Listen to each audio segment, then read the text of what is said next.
অংশ যারা এগুলোকে বিভক্ত করতে চায়, তারা এই ফ্যাসিবাদ কায়েম করতে চায়, তারা এই জাতিকে বিভক্ত করতে চায়। ধর্মের নামে ভোট চাওয়া হচ্ছে।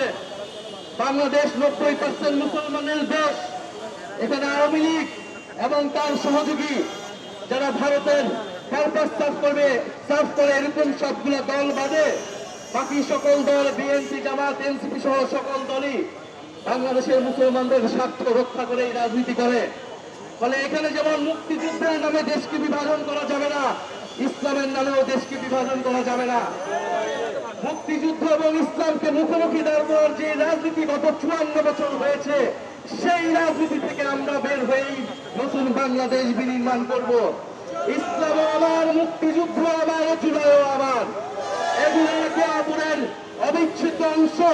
যারা এগুলোকে বিভক্ত করতে চায়, তারা এই ফ্যাসিবাদ কায়েম করতে চায়, তারা এই জাতিকে বিভক্ত করতে চায়।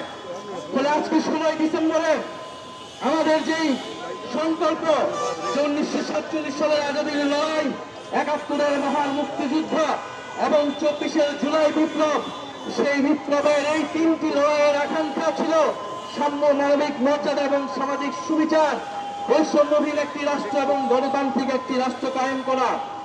বাংলাদেশে আমরা সেই লড়াই শুরু করেছি, আধিপত্যবাদ বিরোধী লড়াই আমরা শুরু করেছি। এই লড়াই আমাদের অব্যাহত থাকবে।